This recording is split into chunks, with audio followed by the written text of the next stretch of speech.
안녕하십니까? 하나원 문학관 TV를 진행하는 손흥섭 시인입니다. 시청자와 문인 여러분, 오늘도 함께해 주셔서 감사합니다. 여러분, 제가 제공하는 방송을 보시고 조금이라도 도움이 되셨으면 좋겠습니다. 도움이 되셨다면 주변의 지인에게도 추천해 주시기 바랍니다. 하나원 시인을 널리 알리는 것은 진행자의 사명이며 큰 보람입니다. 오늘 주제는 예고한 대로 제147화 하나원 시인의 100번째 시 대한문 앞의 밤입니다. 먼저 대한문 앞의 밤이라는 신앙송을 진행자의 목소리로 들어보시겠습니다.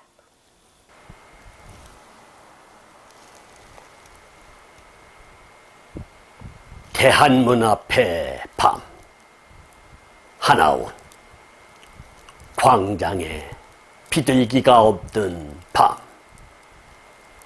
부채살 뻗어간 포도는 형광 가로등과 오색 네온의 과잉에 버킹엄 궁전 근위병의 대예장 상엽빛 위로만 뻗는 도시 메트로폴리스의 봉화창과 등불의 과잉, 헤드라이트가 샘솟는 끝없는 소용돌이의 과잉, 클렉슨 과잉에 국제적 이미지에 눈알이 따선하는 현기증.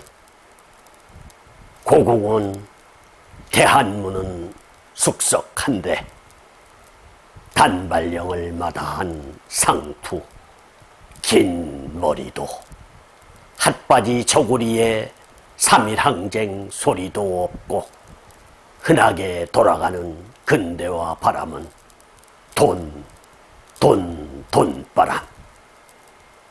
돈이라면 뭐든지 해보려는 사람들이 인정사정 눈 꼭 감고 뭔들 못할까. 세계 제1의 거지의 나라 사람들이, 세계 제1의 사치의 나라 사람들이, 세계 제1의 낭비의 나라 사람들이, 세계 제1의 도적의 나라 사람들이 날이 날마다 서울은 만환절. 그래도 세상은 잘 돌아가는군.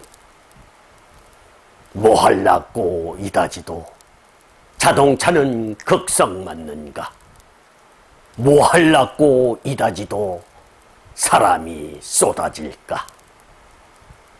서울칠에만 바쁜 대한민국은 우렁이 속의 서울민국. 여러분, 대한문 앞의 밤이라는 신앙송 잘 들어보셨나요? 이 대한문 앞의 밤은 하나원 시인의 친필육으로서 2010년 11월 12일 발행된 하나원 전집 197페이지에 수록된 시를 바탕으로 제작되었다는 것을 알려드립니다. 이 시는 현재까지 하나원 전집에만 존재하는 시로서 총 10연으로 구성되어 있으며 형식상으로 분류하자면 자유시라 할 수 있고 내용상으로 분류하자면 서정시라 할 수 있으며 목적상으로 분류하자면 참여시라 하겠습니다. 그리고 경향상으로 분류하자면 주의시에 속한다 하겠습니다. 여기서 자유시라고 하는 것은 정형시가 지니고 있는 운율적, 형식적 제약에서 벗어난 자유로운 형식의 시를 이루는 말이 되겠고요. 서정시라고 하는 것은 개인의 주관적인 정서와 감정을 표현한 시라 할 수 있겠으며, 참여시라고 하는 것은 목적의식을 중시한 시가 되겠고, 주의시라고 하는 것은 인간의 의지의 측면을 중시한 시다, 이렇게 이해하시면 좋겠습니다. 이 시는 어떤 연유로 인하여 서울시청 앞을 지나다가 혹 덕수궁 구경을 하고 밤이 되어 대한문 앞에 서서 바라보니 마천루처럼 하늘을 찌를 듯 올라간 높은 빌딩에서 새어나오는 불빛이며 꼬리에 꼬리를 물고 질주하는 자동차의 불빛에 자신의 처지를 비춰보면서 노래한 시가 아닐까 유추해 봅니다. 혹 그날이 장목내 여인과 첫 만남을 위하여 나들이 했던 그날이 아니었을까 하는 억측도 해봅니다. 장목내 여인과의 서신 교환 이야기는 별도로 준비하도록 하겠습니다. 그렇다면 이 대한문 앞의 밤이라는 시에 대하여 행과 연을 통해서 보다 더 상세하게 살펴보도록 하겠습니다. 일연을 보겠습니다. 광장의 비둘기가 없는 밤, 이렇게 시를 열고 있습니다. 날이 밝으면 비둘기도 먹이를 찾아 대한문 앞 광장으로 모여들지요. 왜냐하면 사람들이 비둘기 먹이를 뿌려주기 때문입니다. 그러나 밤이 되면 비둘기도 사람도 자야 할 곳을 찾아 떠나가지요. 그러한 쓸쓸한 모습으로 시를 열고 있습니다. 고대 서구 유럽의 광장의 상징은 민주주의 토론의 장이었고 비둘기는 사랑과 평화의 상징이기 때문에 첫 연에서 이 시어를 선택한 것은 시사하는 바가 크다고 하겠습니다. 아마도 화자는 늘 와글와글거리는 세태를 꼬집은 것이 아닌가 싶습니다. 일연에서 광장이라고 하는 것은 공공의 목적을 위하여 여러 갈래의 길이 모일 수 있도록 넓게 만들어 놓은 마당을 이야기하는 것이고, 비둘기라고 하는 것은 비둘기과에 속하는 새의 총칭으로서 지구상에는 약 300종에 달하는 비둘기과 조류가 있으나 우리나라에는 집비둘기의 조상인 양비둘기, 흑비둘기, 염주비둘기 및 맷비둘기 등 4종의 텃새가 살고 있습니다. 비둘기는 흔히 사랑과 평화의 상징이라 하겠습니다. 이연을 보겠습니다. 부채살 뻗어간 포도는 형광 가로등과 오색네온의 과잉에 버킹엄 궁전 근위병의 대예장 상엽빛, 이렇게 노래하고 있습니다. 이연은 그러니까 대한문의 모습이 주변의 가로등과 네온 사인으로 인하여 마치 영국 왕실의 버킹엄 궁전의 근위병 교대식에서처럼 화려하고 장례식의 상여처럼 후화찬란하다는 이야기가 아닐까 싶습니다. 아마도 궁궐로서의 권위가 사라졌다는 것을 꼬집고 있는 것이 아닌가 하는 생각입니다. 진행자로서는 일행의 내용을 정확하게 이해하지 못하고 있음을 고백합니다. 사명에서 근위병이라고 하는 것은 예전에 임금을 곁에서 보호하고 지키는 군인을 이르는 말로서 여기서는 영국 버킹엄 궁전을 지키는 병사를 뜻한다 하겠습니다.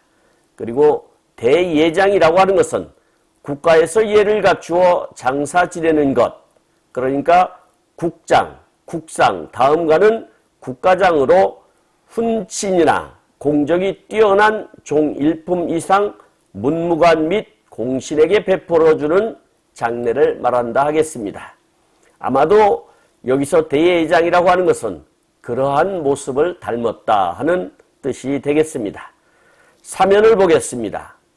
위로만 뻗는 도시 메트로폴리스의 봉와 창과 등불의 과잉, 헤드라이트가 샘솟는 끝없는 소용돌이의 과잉, 클렉슨 과잉의, 이렇게 노래하고 있습니다. 대한문 앞은 서울시청을 비롯하여 내노라 하는 고층 건물들이 질비하게 들어서 있고 수십 차선으로 된 대도로가 펼쳐져 있어 건물에서 뿜어내는 전기 불빛이며 차량들의 불빛이며 클락슨 소리로 들끓고 있다는 지적이겠습니다. 여기서 메트로폴리스라고 하는 것은 대체로 인구가 100만 이상이며 정치, 경제, 정보 등의 기능을 통합하는 큰 도시를 뜻한다 하겠습니다. 그리고 여기서 봉화창이라고 하는 것은 송송 뚫어진 벌집의 방처럼 생긴 창문을 뜻한다 하겠습니다. 그리고 헤드라이트라고 하는 것은 기차나 자동차 따위의 앞에 달아서 주위가 어두울 때 켜는 등을 뜻한다 하겠고, 클렉슨이라고 하는 것은 자동차의 경적을 이르는 말이 되겠습니다. 사연을 보겠습니다. 국제적 이미지에 눈알이 나선하는 현기증, 이렇게 노래하고 있는데요. 사연은 사면에서 이야기하는 것처럼 이미 대한민국의 서울도 국제적 도시로서의 면모를 갖추었으며, 그로 인하여 눈알이 팽팽 돌아가다 못해 현기증까지 느끼게 되었다는 고백이 아닐까 싶습니다. 이행에서 나선이라고 하는 것은 소라의 껍데기처럼 빙빙 비틀려 있는 모양을 뜻하는 것이고, 현기증이라고 하는 것은 눈이 아찔하고 어지러운 기운이 나는 증세를 이르는 말이 되겠습니다. 오연을 보겠습니다. 고궁은 대한문은 숙석하고, 이렇게 짧게 노래하고 있는데요. 오연은 그러니까 덕수궁이나 대한문은 그다지 오래된 건물이 아닌데, 다시 말해서 왕조에서 벗어나 민주주의 시대가 된 지 오래지 않는데 이렇게도 빠르게 국제화가 되어가는 것인가 하는 이야기가 되겠습니다. 여기서 고궁이라고 하는 것은 옛 궁궐을 뜻하며 경복궁, 창덕궁, 창경궁, 덕수궁, 운영궁 등을 말한다 하겠습니다. 그리고 대한문이라고 하는 것은 서울특별시 중구 정동에 있는 덕수궁의 정문으로서 정전인 중화전이 건립되기 전까지는 인화문을 사용했으나 1902년 궁궐을 크게 중건하면서 중화전과 중화문, 그리고 예산문인 조원문을 세워 법전의 체제를 갖추었습니다.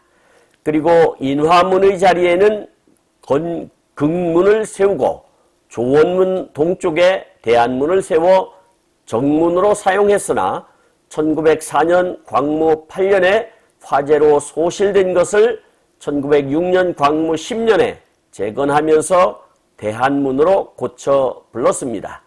앞면 3칸, 옆면 2칸의 다포계 우진각 지붕으로 1914년 도로 확정 공사 때문에 궁 안쪽으로 옮겨 지어져 오늘에 이르고 있습니다. 겹처마에 단청을 했으며 각 마루에 양성을 하고 취두, 용두, 잡상을 얹었습니다. 현판은 당시 궁정 대신인 남정철이 썼다고 합니다. 그리고 숙석이라고 하는 아주 어려운 단어가 나왔는데요. 이 숙석이라고 하는 것은 그리 오래되지 않은 옛날, 이것을 숙석이라고 합니다. 다음은 유견을 보겠습니다. 단발령을 마다한 상투, 긴 머리도, 핫바지 조고리의 3일 항쟁 소리도 없고, 흔하게 돌아가는 근대화 바람은 돈바람. 돈이라면 뭐든지 해보려는 사람들이 인정사정 눈 꼭 감고 뭔들 못할까, 이렇게 길게 이어가고 있습니다. 유견은 그러니까 이런 이야기가 되겠습니다.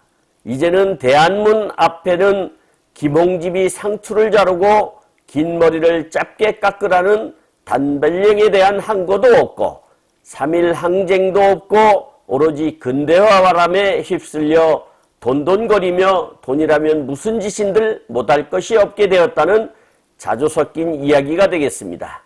여기서 단발령이라고 하는 것은 이러한 이야기가 되겠습니다.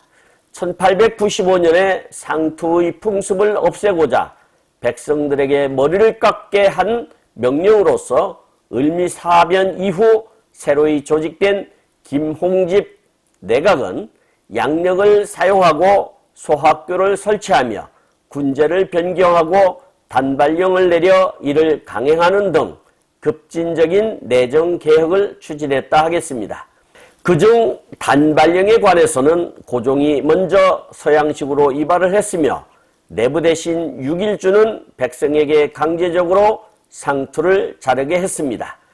그러나 을미사변 이후 극도의 배일적인 국민 감정을 무시하고 행해진 이 개혁은 일반 백성들로부터 맹렬한 반대에 부딪혔다 합니다. 상투라고 하는 것은 머리카락을 모두 올려빗어 정수리 위에서 틀어 가마맨 머리 모양으로서 혼인한 남자의 전통적인 머리 모양입니다. 한자어로는 추계 또는 수계라고 합니다. 첨부한 사진을 참고해 주시기 바랍니다. 그리고 핫바지 저고리라고 하는 것은 솜을 두어 지은 겨울바지를 가리키는 말이었으나 오늘날에는 주로 세상 물정에 어두운 사람이나 무식하고 어리석은 사람을 놀리는 말로 쓴다 하겠습니다. 치료를 보겠습니다. 세계 제1의 거지의 나라 사람들이, 세계 제1의 사치의 나라 사람들이, 세계 제1의 낭비의 나라 사람들이, 세계 제1의 도덕의 나라 사람들이 이렇게 노래하고 있는데요. 보아하니 실속 없이 겉멋만 들어서 세계에서 제일 가난하면서도 사치에만 열중하고 물색 없이 돈만 쓰려들고 어떻게 하든 간에 남의 재물을 탐하여 자기 입속이나 채우려는 한심한 민족이라는 꾸짖음이라 하겠습니다. 이행에서 사치라고 하는 것은 주로 씀씀이나 꾸밈새, 행사의 칠회 따위에서 필요 이상의 돈이나 물건을 씀으로써 자신의 분수에 지나친 생활을 하는 것을 이르는 말이 되겠고, 사명에서 낭비라고 하는 것은 재물이나 시간 따위를 아껴 쓰지 않고 헛되이 헤프게 쓰는 것을 이르는 말이 되겠습니다. 그리고 사행에서 도적이라고 하는 것은 남의 재물을 훔치거나 빼앗는 사람을 이른다 하겠습니다. 파련을 보겠습니다. 남이 날마다 서울은 만환절, 그래도 세상은 잘 돌아가는군, 이렇게 노래하고 있습니다. 파련은 그러니까 서울은 날이면 날마다 근심 걱정으로 바람잘 날 없지만 그래도 어김없이 잘도 돌아간다는, 어찌 보면 정신이 옳게 밝힐 사람도 미친 사람 속에 들어가면 미친 사람이 되듯이 그렇게 도화되어 간다는 지적인 것입니다. 여기서 만환절이라고 하는 것은 일만만자에 근심환자에 마디절자를 써서 중국식 한자로서 화자가 만든 시어입니다.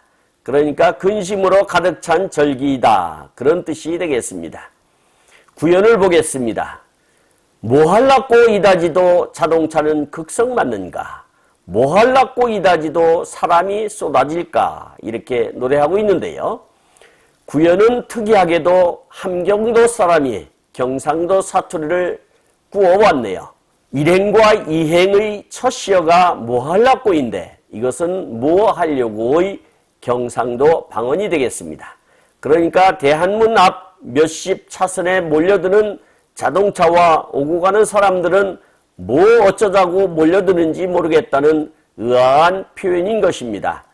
번잡스러운 서울시가지의 모습을 보고 화자는 마음이 많이 불편했나 봅니다. 아마도 치련을 곰곰이 생각해보면 화자의 눈에 비치는 모습이 꼴값 잤다는 눈치인 것 같습니다. 왜 안 그렇겠습니까? 언놈은 하루 떼거리도 없어서 깡통을 들고 찬 밥덩이 얻어먹어야 하는데 언놈은 애제 자동차를 타고 클락션이나 빵빵 울려 귀청을 심란하게 하니 말입니다. 아마도 심사가 단단히 뒤틀렸나 봅니다. 마지막 시변을 보겠습니다. 서울 칠에만 바쁜 대한민국은 우렁이 속의 서울민국, 이렇게 시를 마감짓고 있습니다. 마지막 시변은 참 재미있게 시를 마감짓고 있습니다. 겉칠해를 서울칠해로 개작을 하였고 우물 속의 개구리를 우렁이 속의 서울민국으로 재치있게 조어를 하였습니다. 그러니까 속빈 강정처럼 실속 없는 상황에서도 번지르하게 겉멋만 들어 사치와 낭비를 하고 있다는 지적입니다. 그리고 우물 아래 개구리처럼 내실 있는 국가 운영에 나서지 않고 있는 정권, 당국자나 위정자들을 성토하고 있는 것입니다.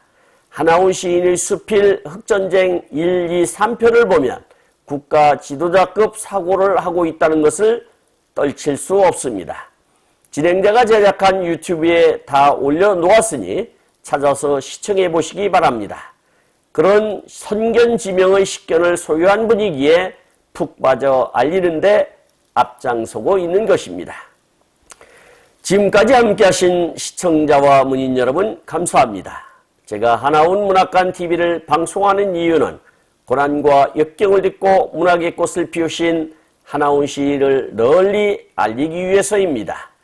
여러분의 주변이나 하나원 시인에 관심 있으신 분께서는 인터넷 포털 다음의 카페에서 하나원 문학관을 검색하여 가입하시면 고 하나원 시인에 대한 다양한 자료를 접할 수 있으며 많은 시인과 문학활동을 함께할 수 있습니다. 그리고 유튜브에서 하나원 문학관 TV를 검색하시면 하나원 시인의 진면목을 발견하실 수 있습니다. 다음 제147화는 2010년 11월 12일 발행된 하나원 전집에 수록된 어머니 생각이라는 짧은 시를 소개하도록 하겠습니다. 그리고 광고 말씀드리겠습니다. 하나원 문학관에서는 화면의 사진과 같이 문인의 등용문인 파랑새라는 문학지를 발간하고 있습니다. 화면에 있는 안내에 따라 기고해 주시기 바랍니다. 보다 더 알찬 내용으로 찾아뵙겠습니다. 감사합니다. 진행의 손흥섭이었습니다.